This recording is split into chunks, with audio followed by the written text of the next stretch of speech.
ये जो गुफ्तगू है ये सेक्शन 91 और सेक्शन 92 ऑफ CPC के बारे में है। अरशाद लॉ चैनल से एक ये ओवरव्यू है मुख्तलिफ लीगल प्रोविजंस जो हैं ज़ाब्ता दीवानी में फॉर द स्टूडेंट्स एंड नौजवान एडवोकेट्स। तो ये इसमें हमने सिलसिला शुरू किया है इसमें। तो आज बड़ी दो अहम सेक्शन हैं ज़ाब्ता दीवानी में, वो है 91 और 92। तो सबसे पहले तो मैं 91 के बारे में गुफ्तगू करूँगा कि वो है क्या। 91 ये कहती है कि जहाँ पे पब्लिक नुएसेंस हो वहाँ पे कोई दो आदमी with the permission of the advocate general of Punjab, यानी जो मुतलका एडवोकेट जनरल है सूबे के, वो दावा दायर कर सकते हैं सिविल कोर्ट में कि ये जो पब्लिक नुएसेंस फलां जगह पे हो रही है इसको रोका जाए या इसको ख़त्म किया जाए, रिमूव करवाया जाए। तो ये एक तरीक़ाकार उन्होंने दिया है, अदालत दीवानी को इख्तियारात दिए हैं, लोगों को मौका दिया है कि वो पब्लिक नुएसेंस का कला कमा कर सकें। अब सबसे पहले देखना यह है कि व्हाट इज़ पब्लिक नुएसेंस से मुराद क्या है, पब्लिक नुएसेंस होती क्या है। अब पब्लिक नुएसेंस जो है वो फर्स्टली यानी दो किस्म की नुएसेंस हैं। नुएसेंस एक होती है प्राइवेट और एक होती है पब्लिक। अब नुएसेंस कहते हैं ज़रर रसानी, किसी को तकलीफ पहुंचना, किसी के आराम में खलल पड़ना, किसी का सुकून बर्बाद करना, किसी को सांस लेने में तकलीफ होना, वहाँ पे नॉइज़ पोल्यूशन का फैलना जिसकी वजह से कोई बंदा अपना आसानी से काम नहीं कर सकता। तो ये सारी चीज़ें जो हैं, या किसी को कहीं से गुजरने आने जाने में तंगी हो,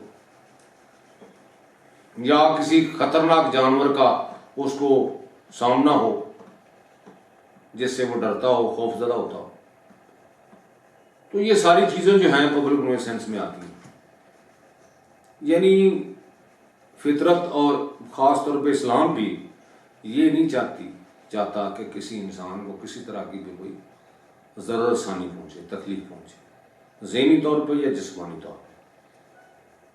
बल्कि ये तो फंडामेंटल राइट्स हैं Islamic Republic, the constitution of Islamic Republic Pakistan के मुताबिक भी किसी बंदे को साफ हवा, रोशनी और अच्छी पुरसकून ज़िंदगी बसर करने का हक हासिल है।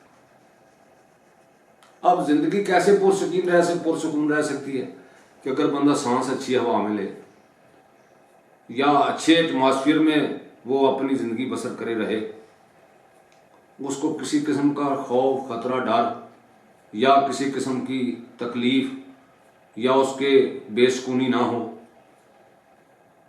तो फिर वो अच्छी ज़िंदगी बसर कर सकता है।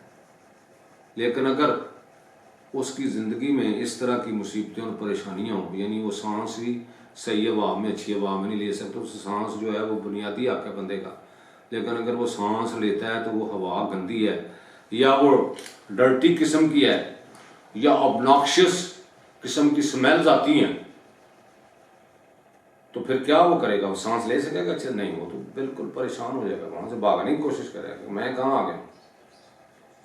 तो ये जो बंदा पैदा करता है इस तरह की चीज़ें जिससे हवा ख़राब होती है और और डर्टी किस्म की स्मेल्स और ऑब्नॉक्शियस किस्म की स्मेल्स आती हैं, तो फिर वो क्या कर रहा है?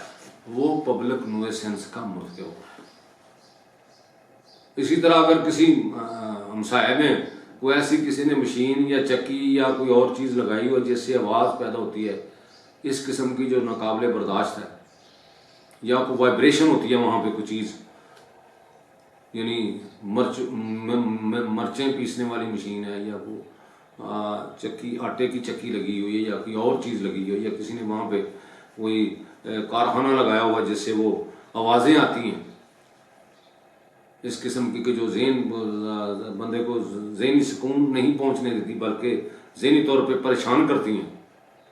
तो ऐसी सूरत हाल में क्या करना चाहिए? या किसी एरिया में किसी ने स्कूल खोल दिया है, हाई स्कूल, नौजवान बच्चों का महल्ले में, तो मोहल्ले वाले उससे परेशान होते हैं कि यार ये आवाज़ें निकालते हैं, ये हमारी डिस्टर्ब करते हैं हमारे सुकून को। या कोई और किस तरह का काम को बंदा करता है, कोई गंदा पानी छोड़ता है या कोई और काम करता है जिसकी वजह से परेशानी होती है, या कोई फैक्ट्री ऐसी लगी हुई है जिससे वो स्मेल आती है, या केमिकल वगैरह की कुछ चीज़ें आती हैं जिससे इंसान को सांस लेना मुश्किल हो जाता है या सेहत बर्बाद होने का खतरा है। तो इस ऐसी सूरत हाल में, या किसी ने उनके पानी को रोक दिया, छप्पड़ का वो पानी जो है वो गलियों बाजारों में फैल गया जिससे वो परेशान है, ये भी एक पब्लिक न्यूसेंस है। तो बहरहाल मकसद ये है कि जो भी चीज़ इंसानी सुकून को बर्बाद करे या जिस्मानी तौर पे नुकसानदेह हो या सेहत के लिहाज से नुकसानदेह हो या अदरवाइज उसको परेशान करती हो किसी लिहाज से भी, तो उसको पब्लिक न्यूसेंस कहते हैं। और ये अगर आप देखें कि पब्लिक न्यूसेंस अगर हो तो उसके मुकाबले में कोई भी चीज़ जो है उसको प्रेफर नहीं किया जा सकता, चाहे कितना मर्जी फायदा हो। और ये इसकी जो डेफिनेशन है वो सेक्शन 268 ऑफ द पीपीसी में दी गई कि पब्लिक न्यूसेंस क्या होती है। और उसमें ये लिखा हुआ है कि पब्लिक न्यूसेंस के मुकाबले में चाहे कितना ही फायदा पहुंच रहा हो उस चीज से जो पब्लिक न्यूसेंस पैदा कर रही है, तो उसके मुकाबले में वो हेज है, उसकी कोई हैसियत नहीं है। तो अगर कोई कारखाना लगा हुआ है तो वो बड़ा फायदा दे रहा है और वो बड़ा ज़र मुबादला गवर्नमेंट कमा रही है और उससे बड़ा कुछ बन रहा है, लेकिन अगर वो इंसानी सेहत के लिए बेहतर नहीं है या इंसानों को बेसुकूनी देता है या उसकी वजह से वो सांस नहीं ले सकते, जैसा कि हमारे ये देख लेना, मैं वजीराबाद की बात करूँगा, यहाँ हड्डियों के कारखाने, तो हड्डियों के कारखाने जो हैं जो वो प्रोसेस करते हैं हड्डियों को, वो पीसते हैं, वो जलाते हैं, जिसकी वजह से क्या होता है, फाउल किस्म की स्मेल्स पैदा होती हैं, नॉक्शियस किस्म की, और वो सांस लेने में मुश्किल पैदा होती है और मेंटली तौर पे बंदा परेशान हो जाता है। तो क्या अगर वो बेशक जितना मर्जी फ़ायदा दें लेकिन वो इंसानों के लिए बेहतर नहीं है या उसके लिए नुकसानदेह है, तो फिर उनको रिमूव करना ही बेहतर होगा। ये इसके पीछे फलसफा है। तो इंसानी सुकून को किसी तौर पे भी बर्बाद नहीं होने देना चाहिए, डिस्कम्फर्ट नहीं आनी चाहिए। तो ये पब्लिक न्यूसेंस होती है। अब इस फलसफा के तहत सेक्शन 91 जो है वो बनाई गई कि अगर कहीं पे कोई पब्लिक न्यूसेंस हो रही है या सामने आ रही है या लोग उससे परेशान हैं, कम्युनिटी परेशान है, तो फिर वो कम्युनिटी के पास क्या इलाज है उसको ख़त्म करने का। अब इसमें एक तो दीवानी सेक्शन में यानी ज़ाब्ता दीवानी में ये तरीकाकार दिया गया सेक्शन 91, क्या you may have to file a suit for the removal of that public nuisance to restrain that public nuisance under section 91 of the CPC. लेकिन इसमें प्रोसीजर क्या दिया गया, प्रोसीजर दिया गया कि दो बंदे जो हैं या एडवोकेट जनरल साहब खुद या उनकी तरफ से दो बंदे उनकी इजाज़त के साथ कम अज़ कम दो बंदे वो सिविल सूट फाइल करें सिविल कोर्ट में। अब ये तरीका बड़ा टीडियस था, यानी लोग कोशिश नहीं करते थे कि वो जाएं एडवोकेट जनरल साहब के पास और वहाँ से इजाज़त लाएं और ये करें और वो करें। एक अब फ़ायदा हो गया है कि ज़ाब्ता दीवानी में एक तरमीम कर दी गई है, वो ये है कि बजाय एडवोकेट जनरल साहब से इजाज़त लेने के कोई दो बंदे जो हैं वो कोर्ट से इजाज़त लेके जिस कोर्ट में वो सूट फाइल करना चाहते हैं ये दावा दायर कर सकते हैं कि ये जो पब्लिक न्यूसेंस है इसको रिमूव किया जाए या इसको ख़त्म किया जाए या कोई तरीकाकार दिया जाए जिसकी वजह से ये ख़त्म हो जाए, ये लोगों को तकलीफ ना पहुँचे। तो अब ये आसानी पैदा हो गई कि अगर पब्लिक न्यूसेंस है कहीं पे जिससे लोग तंग हैं, किसी मोहल्ले में, किसी इलाके में, किसी गांव में, देखना अब किसी गांव के पास किसी बंदे ने ये जो है कंट्रोल शेड बनाया हुआ है और उसने वहाँ पे ट्रीटमेंट प्लांट नहीं लगाया हुआ, लोगों को बदबू आती है, ज़िंदगी परेशान है, गुजरने में बदबू आती है, बैठने में, रहने में, या कोई और ऐसा काम कर रहे हैं जैसे स्मेल आती हो हड्डियों की, या कुछ जानवरों के ऐसा काम करता है जलाने वगैरह का, तो क्या होगा वहाँ पे? या उसने कोई कारखाना ऐसा लगा दिया जिससे कोई ऐसी वाइब्रेशन वगैरह उठती हैं तो ऐसी सूरत हाल में अगर लगाने से पहले भी कुछ किया जा सकता है कि ये ऐसा करेगा तो ये ऐसा होगा, लेकिन अगर उसने लगा लिया है तो फिर उसकी रिमूवल के लिए, उसको रोकने के लिए सूट फाइल किया जा सकता है। ये बहुत अच्छी सहूलत है। लेकिन अब मजीद सहूलत जो दे दी गई है वो ये दे दी गई है कि आप बजाय एडवोकेट जनरल साहब के पास जाने के वहाँ पे ही अदालत को दरख्वास्त दे दे कि जनाब ये हमारा दावा है, हम 2 बंदे दायर कर रहे हैं, ये सिचुएशन है, यह सूरत हाल है, ये हालात हैं, ये वाकयात हैं, इनको मद्देनजर रखते हुए हमें परमिशन दी जाए। जब वो कोर्ट खुद परमिशन देगी तो फिर सूट जो है वो चल पड़ेगा और उसमें कोई किसी तरह का प्रोहिबिटरी ऑर्डर जो है वो पास हो सकता है और उनको रोका जा सकता है ऐसा करने से। तो ये 91 है। अब एक और रेमेडी मौजूद है इसमें पब्लिक न्यूसेंस के बारे में, वो है फौजदारी कानून में। ये 1898 से जब ये क्रिमिनल प्रोसीजर कोड बना 1898 तो उसमें एक सेक्शन रखी गई 133 133, उससे भी फायदा लिया जा सकता है।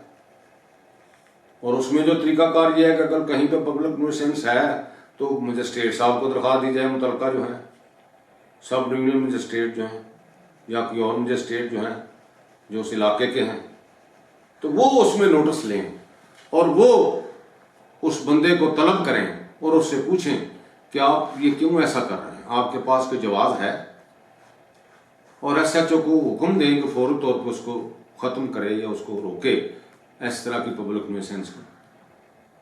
और उसके बाद वो डिसाइड करेंगे कि क्या ये रहनी चाहिए या नहीं रहनी चाहिए। अगर कोई जवाब नहीं बनता तो फिर वो ऑर्डर करेंगे कि इसको रिमूव कर दिया जाए। ये सारी कार्रवाई, ये सारा प्रोसेस चलेगा। और अगर वो बंदा उनकी बात नहीं मानता या उस ऑर्डर को नहीं मानता, एब्सोल्यूट ऑर्डर पास हो जाता है, उसमें 2 तरह के ऑर्डर पास होते हैं, एक इंटरम तौर पे होता है और एक एब्सोल्यूट ऑर्डर पास होता है आखिरी, जिसमें ये डिसीजन किया जाता है कि ये पब्लिक न्यूसेंस में मैटर आता है, इसको रिमूव होना चाहिए। अगर वो नहीं करता तो फिर उसके खिलाफ 188 जो है PPC की उस तरह की कार्रवाई होगी, उसको पाबंद किया जाएगा, उसको मजबूर किया जाएगा कि वो इसको फौरी तौर पे ख़त्म करे। तो ये पब्लिक न्यूसेंस का मामला है जो बड़ा अहम है और जो पब्लिक के मुतलका और पब्लिक के मुतलका कोई भी काम जो है वो किसी को कोई पसंद नहीं है, बल्कि कोई कानून इसकी इजाज़त नहीं देता। इसके साथ एक 1997 में एक एक्ट आया जिसको पीपा कहते हैं। पीपा ये इन्वायरमेंटल लॉज हैं जो गवर्नमेंट ने बनाए फेडरल लेवल पे, अब ये पंजाब लेवल पे आ गए हैं। अब पंजाब में इनका हो गया, इसलिए इसको पीपा कहते हैं।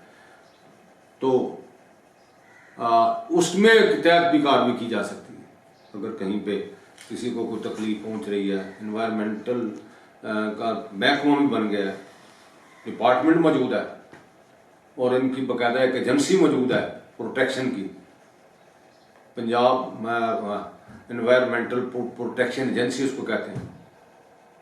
उसको दरख्वास्त दी जा सकती है। बल्कि आजकल तो उन्होंने बाकायदा ग्रीन मजिस्ट्रेट मुकर्रर कर दिए हैं हर एरिए में, हर तहसील में, कि वो ग्रीन मजिस्ट्रेट क्या करेंगे अगर कहीं पे इन्वायरमेंटल लॉज की खिलाफ वर्जी हो रही है या कहीं पे कोई पोल्यूशन पैदा की जा रही है या इस तरह के मामला किए जा रहे हैं जिससे पब्लिक को परेशानी है या पब्लिक न्यूसेंस पैदा की जा रही है, तो he can take the action. हम वहां पे दरख्वास्त दे सकते हैं उनके पास कि जनाब ये एक्शन लिया जाए फौरी तौर पे, इसकी वजह से पोल्यूशन फैल रही है, ये माहौल जो है इससे बड़ा गंदा हो रहा है, खराबी हो रही है। तो ये भी एक सहूलत मिल गई हमें। तो ग्रीन मजिस्ट्रेट्स भी मौजूद है, एनवायरमेंटल प्रोटेक्शन एजेंसी भी मौजूद है और उसके ऊपर एक एनवायरमेंटल प्रोटेक्शन ट्रिब्यूनल बन गया है जिसका ऑफिस जो है वो लाहौर में है और वो बाकायदा पंजाब लेवल पे काम करते हैं। उनके बाकायदा चेयरमैन है, उसके मेंबरान हैं, उनको भी उनके पास भी कुछ मामलात में जाया जा सकता है। तो ये सारी सूरत हाल है पब्लिक न्यूसेंस के बारे में।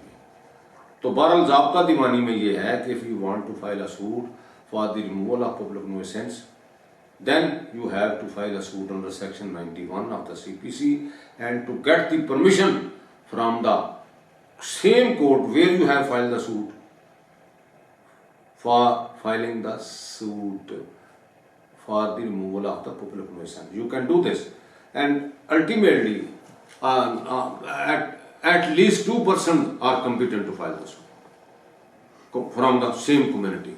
तो ये जो है ये इसमें तरीकाकार जो है ये दिया गया है 91 के तहत।